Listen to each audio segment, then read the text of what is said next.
안식과 에덴의 동산. 창세기 제2장.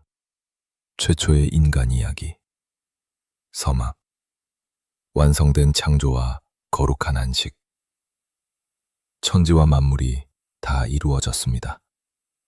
6날 동안 하나님께서 쉬지 않고 창조하신 모든 것이 완성되었습니다.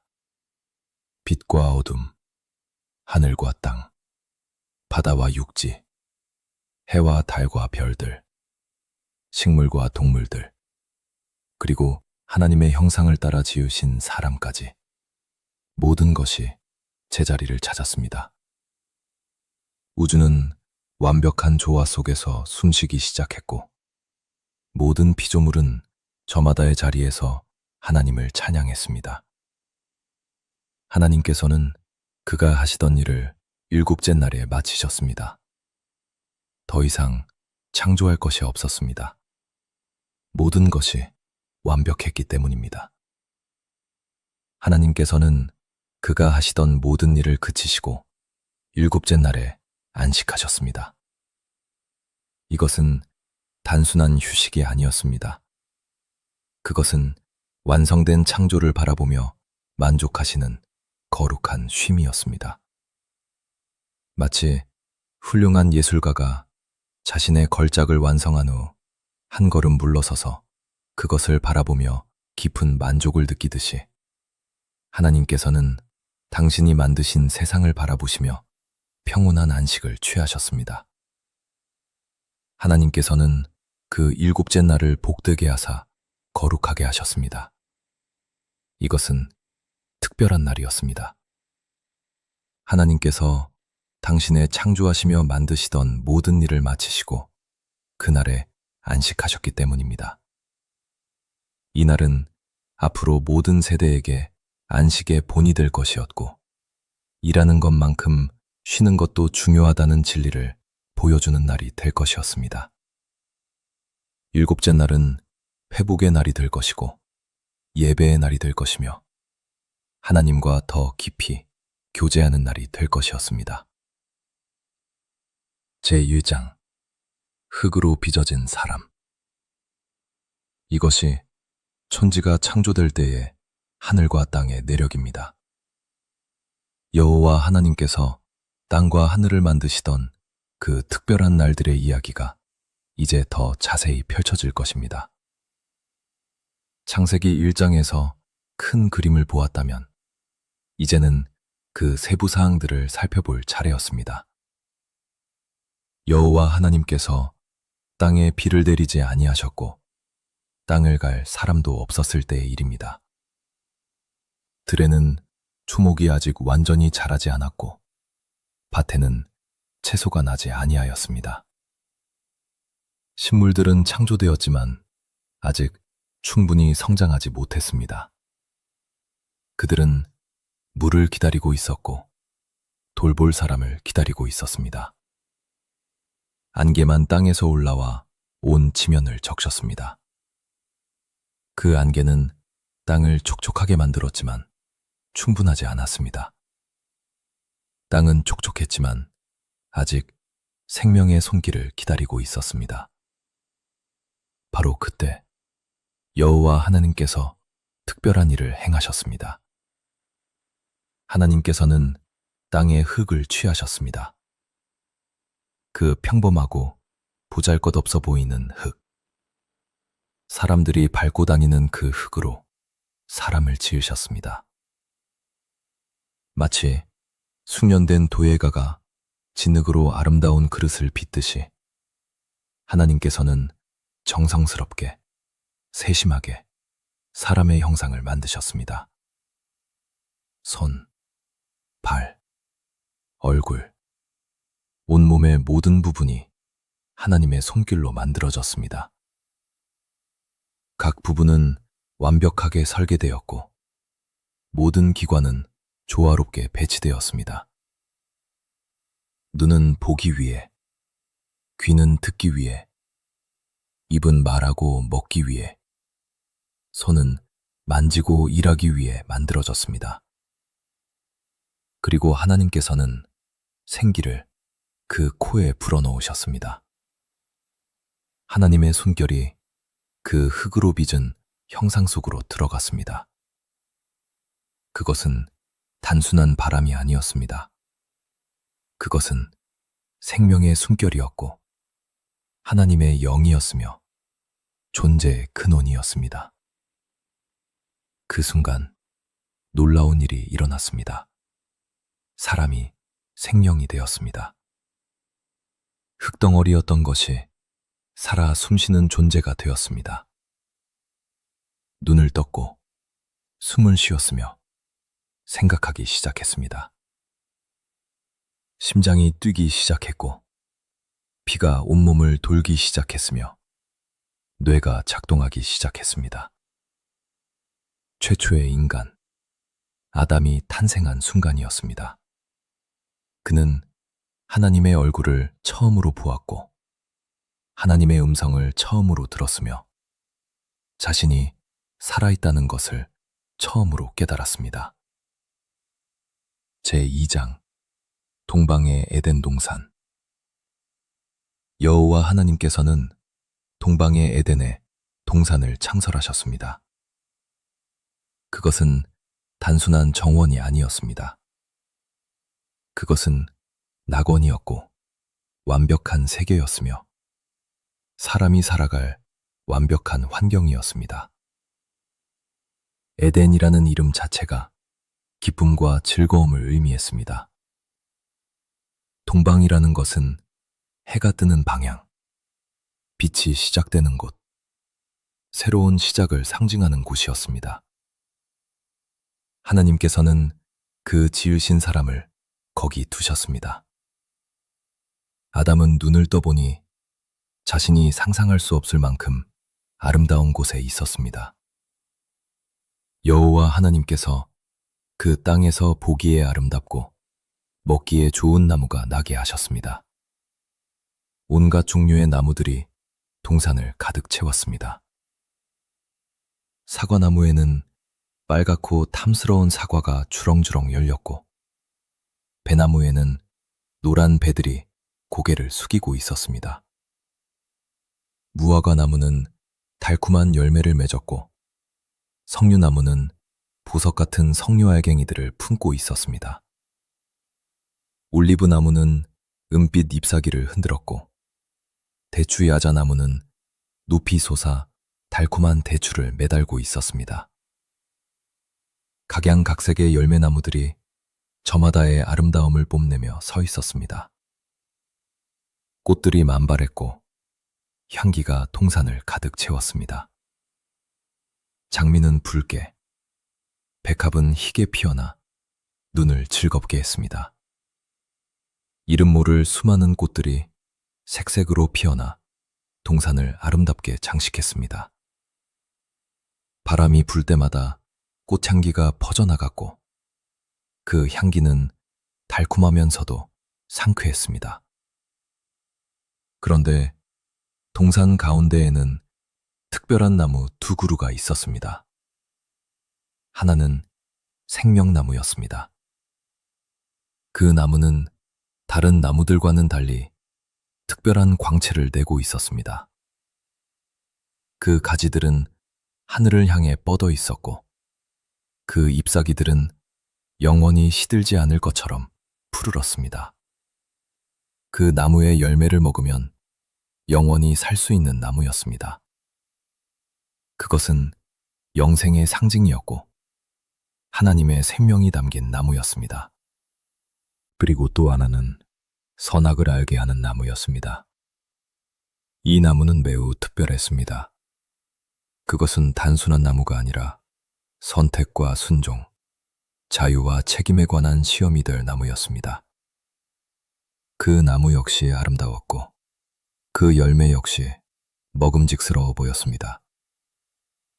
하지만 그것은 금지된 나무였고 만져서는 안 될 나무였으며 그 열매를 먹으면 죽음을 맞이할 나무였습니다. 제3장 에덴에서 흘러나온 강들. 강이 에덴에서 흘러나와 동산을 적셨습니다. 그 강은 맑고 깨끗했으며 생명을 주는 물이었습니다. 물소리는 경쾌했고 그 흐름은 평화로웠습니다. 강물은 수정처럼 투명했고 햇빛을 받으면 다이아몬드처럼 반짝였습니다. 동산의 모든 식물들은 이 강물을 마시며 자랐고 모든 생명체는 이 물로 갈증을 해소했습니다. 물고기들이 그 강에서 헤엄쳤고 새들은 강가에서 물을 마셨습니다. 그 강은 동산을 지나 거기서부터 갈라져 내 근원이 되었습니다. 첫째 강의 이름은 비손이었습니다. 이 강은 금이 있는 하윌라, 온 땅을 둘렀습니다. 그곳의 금은 순금이었고 불순물이 전혀 섞이지 않은 완벽한 금이었습니다. 그 금은 햇빛 아래서 눈부시게 빛났고 그 순수함은 비교할 수 없을 정도였습니다. 그뿐만 아니라 그곳에는 베델리엄과 호마노도 있었습니다. 베델리엄은 진주처럼 빛나는 보석이었고 호마노는 아름다운 줄무늬를 가진 보석이었습니다. 그 보석들은 강가에 흩어져 있었고 햇빛을 받아 찬란하게 빛났습니다. 둘째 강의 이름은 기혼이었습니다. 이 강은 구스 온 땅을 둘렀습니다. 구스는 나중에 위대한 문명이 꽃피울 땅이 될 것이었습니다. 셋째 강의 이름은 히데겔이었습니다. 이 강은 아수르 동쪽으로 흘렀습니다. 이 강 역시 나중에 거대한 제국들이 세워질 강이 될 것이었습니다. 넷째 강은 유브라데였습니다. 이 강은 나중에 인류 역사에서 가장 중요한 강 중 하나가 될 것이었습니다. 바벨론, 아시리아, 페르시아 같은 위대한 제국들이 이 강가에서 일어날 것이었습니다. 네 강이 에덴 동산에서 시작하여 온 땅을 적시며 흘러갔습니다. 이것은 에덴 동산이 모든 생명의 근원이 되는 곳임을 보여주었습니다. 축복은 그곳에서 시작하여 온 세상으로 퍼져나갔습니다. 에덴 동산은 중심이었고 시작점이었으며 모든 것의 근원이었습니다. 제4장 첫 번째 사명과 첫 번째 계명. 여호와 하나님께서는 그 사람을 이끌어 에덴 동산에 두어 그것을 경작하며 지키게 하셨습니다. 이것은 단순한 일이 아니었습니다. 그것은 하나님께서 창조하신 세계를 돌보는 청지기의 역할이었습니다. 아담은 나무를 가꾸고 동물들을 돌보며 동산의 아름다움을 유지해야 했습니다. 그것은 노동이었지만 즐거운 노동이었습니다. 땀 흘리는 고된 일이 아니라 창조적이고 보람 있는 일이었습니다. 아담은 나무를 심고 가지를 치고 열매를 거두며 동산을 더욱 아름답게 만들어갈 것이었습니다. 여호와 하나님께서 그 사람에게 명하여 말씀하셨습니다. 동산 각종 나무의 열매는 내가 임의로 먹되. 하나님께서는 아담에게 엄청난 자유를 주셨습니다. 동산의 수많은 나무들, 그 모든 열매를 마음껏 먹을 수 있었습니다. 사과, 배, 무화과, 석류, 포도, 감, 복숭아, 자두, 대추, 온갖 종류의 열매들이 아담의 것이었습니다. 풍성함이 넘쳤고 부족함이 없었습니다. 하나님의 관대하심은 끝이 없었습니다. 아담은 배고플 일이 없었고 갈증을 느낄 일도 없었습니다. 언제든지 손을 뻗으면 달콤한 열매를 따먹을 수 있었고 목이 마르면 맑은 강물을 마실 수 있었습니다. 그러나 하나님께서 계속 말씀하셨습니다. 선악을 알게 하는 나무의 열매는 먹지 말라. 내가 먹는 날에는 반드시 죽으리라. 이것은 첫 번째 계명이었습니다. 수많은 자유 가운데 단 하나의 금지였습니다. 수백 그루, 어쩌면 수천 그루의 나무들 중에서 단 한 그루의 나무만 금지된 것이었습니다. 99.9%는 자유였고 0.1%만 제한이었습니다. 그것은 제한이 아니라 보호였고 속박이 아니라 사랑이었습니다. 하나님께서는 아담에게 선택할 수 있는 자유를 주셨습니다. 순종할 수도 불순종할 수도 있는 자유였습니다. 진정한 사랑은 강요될 수 없었기 때문입니다. 로봇이 아니라 인격체로 창조된 아담에게는 선택의 자유가 있어야 했습니다. 그리고 그 경고는 분명했습니다. 먹는 날에는 반드시 죽으리라.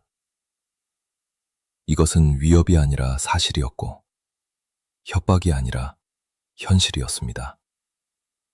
선악을 알게 하는 나무는 단순한 나무가 아니었습니다. 그것은 하나님의 주권을 인정하느냐 마느냐의 문제였고 하나님을 신뢰하느냐 마느냐의 문제였으며 하나님께 순종하느냐 마느냐의 문제였습니다. 제5장 돕는 배필의 필요. 여호와 하나님께서 말씀하셨습니다. 사람이 혼자 사는 것이 좋지 아니하니 내가 그를 위하여 돕는 배필을 지으리라. 하나님께서는 아담을 지켜보셨습니다. 아름다운 동산 안에서 모든 것이 완벽한 환경 속에서도 아담에게는 무언가 부족한 것이 있었습니다. 그것은 동반자였습니다. 함께 나눌 수 있는, 대화할 수 있는, 사랑할 수 있는 존재가 필요했습니다. 동물들은 좋은 친구였지만 그들과는 깊은 대화를 나눌 수 없었습니다.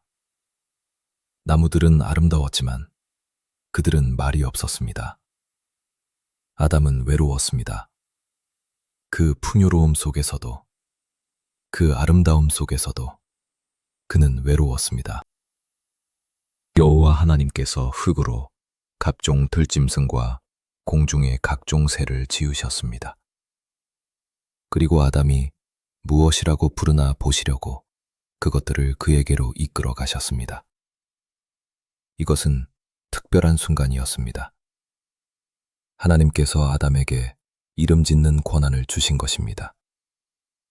이것은 아담이 피조물을 다스리는 권위를 가졌다는 것을 보여주었습니다. 이름을 짓는다는 것은 단순한 행위가 아니었습니다. 그것은 권위의 표현이었고 이해의 표현이었으며 관계의 시작이었습니다. 아담이 각 생물을 부르는 것이 곧 그 이름이 되었습니다. 아담은 각 생물을 주의 깊게 관찰했습니다. 사자의 위엄을 보며 그에게 맞는 이름을 지었습니다. 사슴의 우아함, 독수리의 날카로움, 비둘기의 온순함, 여우의 영리함, 곰의 힘, 토끼의 재빠름을 보며 각각에 맞는 이름을 붙였습니다. 그것은 창조적인 행위였고 지적인 활동이었습니다. 아담은 관찰하고 분석하고 분류하며 각 동물의 본질을 파악하여 이름을 지었습니다. 아담이 모든 가축과 공중의 새와 들의 모든 짐승에게 이름을 주었습니다. 그러나 동물들에게 이름을 지어주는 동안 아담은 깨달았습니다. 그 많은 생물들 중에 자신을 위한 돕는 배필이 없다는 것을 말입니다. 동물들은 아름다웠지만 그들과 깊이 소통할 수는 없었습니다. 사자도, 사슴도, 새들도 아담의 진정한 동반자가 될 수 없었습니다. 그들은 다른 종이었고 다른 본질을 가진 존재들이었습니다. 아담은 자신과 같은 존재를 찾고 있었습니다. 자신과 눈을 맞추고 대화할 수 있는, 자신의 생각을 이해할 수 있는 자신과 동등한 존재를 찾고 있었습니다.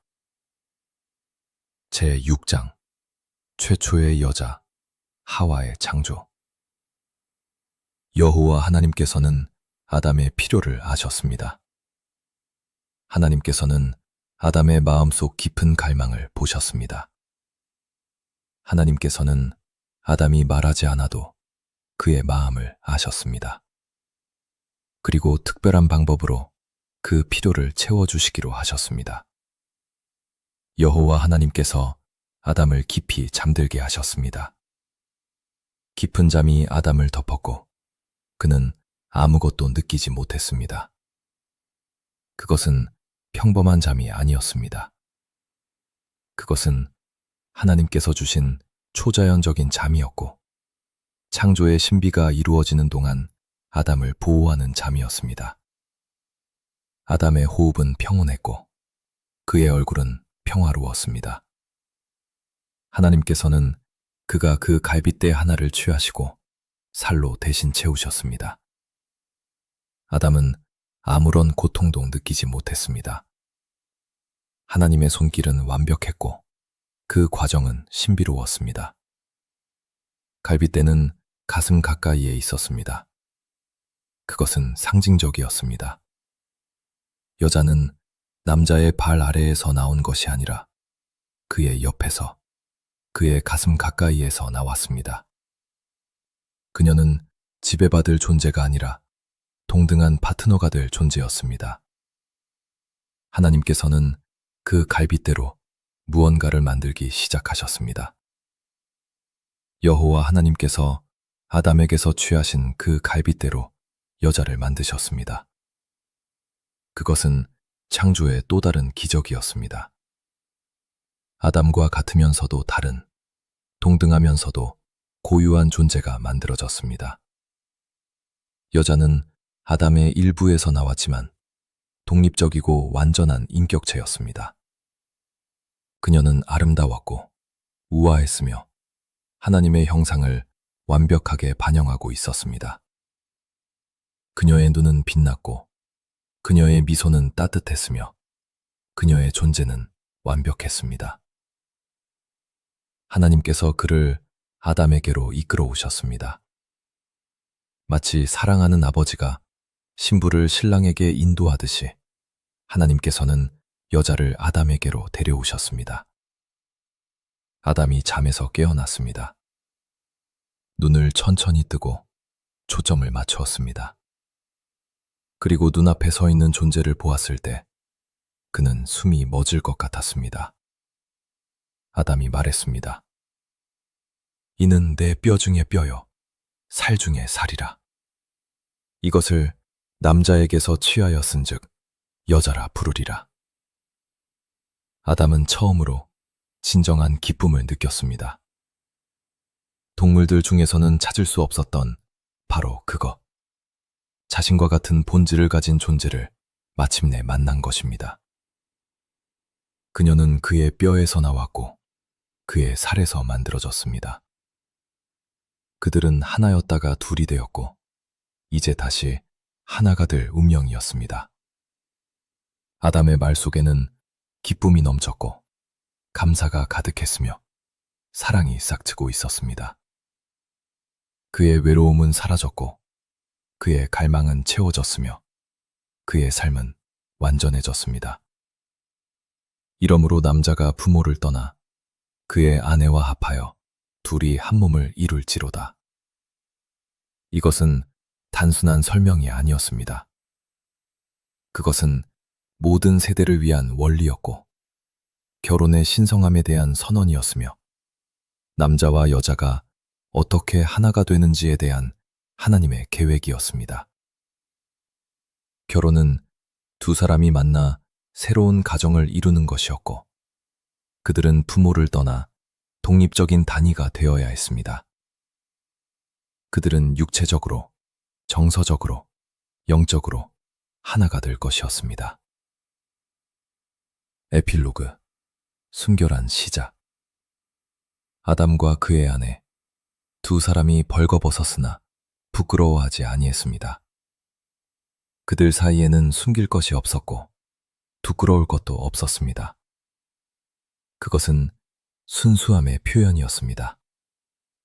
죄가 없었고 수치심도 없었으며 두려움도 없었습니다. 그들은 서로를 있는 그대로 받아들였고 서로에게 완전히 열려 있었습니다. 에덴 동산에는 완벽한 조화가 있었습니다. 하나님과 사람 사이의 조화, 남자와 여자 사이의 조화, 사람과 자연 사이의 조화가 있었습니다. 아담과 하와는 동산을 가꾸고 동물들을 돌보며 서로를 사랑하고 하나님과 교제했습니다. 생명나무는 그들 가운데 서 있었고 영원한 생명의 가능성이 열려 있었습니다. 그들은 행복했고 그 행복은 완전했습니다.